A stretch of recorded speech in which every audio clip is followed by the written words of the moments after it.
Sanofi, a global and diversified healthcare leader, reports results for the third quarter of 2015. Jérôme Contamine, welcome. Hello. You're the CFO of Sanofi. What are your comments on Q3 2015 financial performance?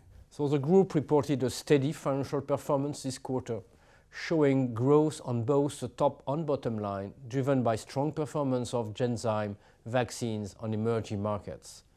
At the same time, as we highlighted in Q2, we are also investing behind our new product launches and pipeline. Our group sales increased 3.4% at constant exchange rate, which is up 9.2% on a reported basis to 9.5 billion euros, while operating expenses increased 7.5% to 3.8 billion euros, given higher investments in new products. We are encouraged by the growing adoption of new products such as Aubagio, Lemtrada, Toujeo and NexGard, and the recent launch of Praluent. Our business EPS in the third quarter increased 6.1% at constant exchange rate to 1.61 euro per share and grew 9.5% on a reported basis. Why have you revised expectations for your diabetes franchise in 2015 and for 2015 to 2018? So actually in the third quarter, sales of the diabetes division decreased 6.6% to 1.8 billion euro. This is mainly reflecting lower sales of Lantus in the US. In light of these recent sales trends for the diabetes business and ongoing market dynamics, we now expect its global diabetes sales to be down between 6 to 7% at constant exchange rate for 2015.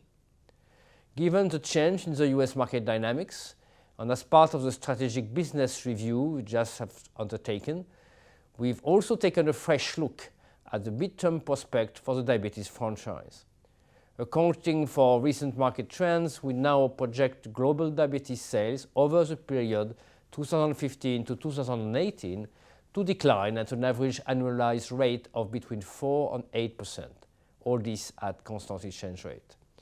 Approximately half of this revision is attributable to insulin glargine, and the other half is related to reduced expectation for Afrezza, Lexumia, and the deprioritization of our blood glucose monitoring systems. As we said in the press release, we intend to mitigate the impact of these revised sales expectations on our business operating income by 2018, and we will provide a midterm strategic and financial outlook for the group on November 6. Do you maintain your full year 2015 business EPS guidance? So yes, I confirm that we expect 2015 business EPS to be stable to slightly growing versus 2014 at constant average exchange rates, barring unforeseen major adverse events.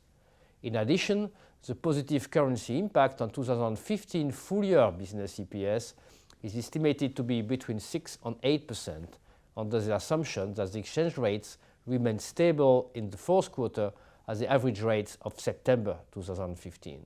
And what are your comments on the performance at Genzyme this quarter?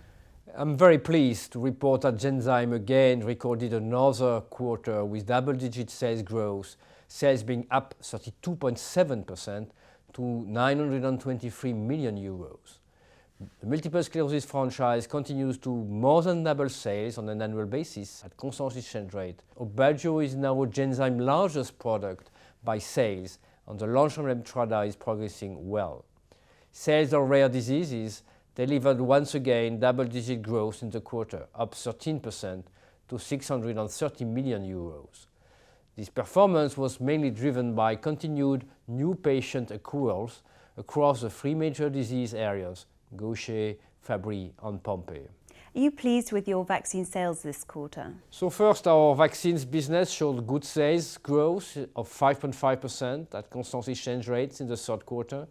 Major contributors to total sales of 1.7 billion euros in the period were the US flu vaccines, up 8.3%, the PPH family of vaccines, the pediatric vaccines, up 17.8%, driven primarily by strong sales in China, and Menactra, up 17.8% as well, resulting from strong US public sector purchasing. The overall performance of the flu franchise was stable as we had delayed supply in Western Europe and Mexico. Importantly, we continue to be on track to deliver more than 65 million doses of flu vaccine in the important US market in the 2015 season, and the Q3-Q4 split will be closer to 60-40 breakdown this year versus around 70-30 breakdown last year. Is Merial able to sustain such a strong performance? So Merial has reported its sixth consecutive quarter of strong performance. Sales exceeded 600 million euros in the period, an increase of 9.3% at constant exchange rates. This is principally driven by the companion animal segment, and notably the performance of NexGard in the US, which is supported by a successful advertising campaign. The production animals segment is also up 2.5% to 200 million euro, driven by the avian business in emerging markets. Importantly, the business operating margin of Merial continues to be very solid at 28.5% for the first 9 months of the year. Praluent was just recently approved. What are your comments on its ramp-up? So as you know, Praluent received US approval in late July and EU approval in late September. The product was launched in the US within days and is gaining market access and developing awareness in the broader medical community. It will become available in some major European countries by year-end. Our comprehensive patient and prescriber support hub called MyPraluent has already served as an effective platform for over 4,000 prescribers.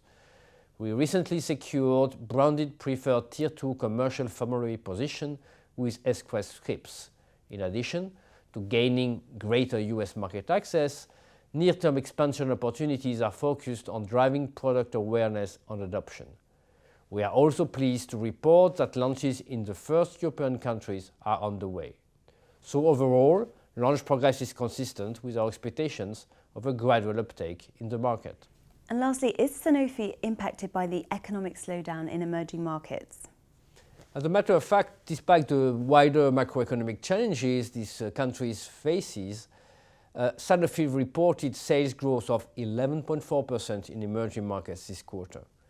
Vaccine sales in the regions were up 22% to 358 million euros, driven by polio, pertussis and hip vaccines. Diabetes also performed well, up 15% to more than 370 million euro.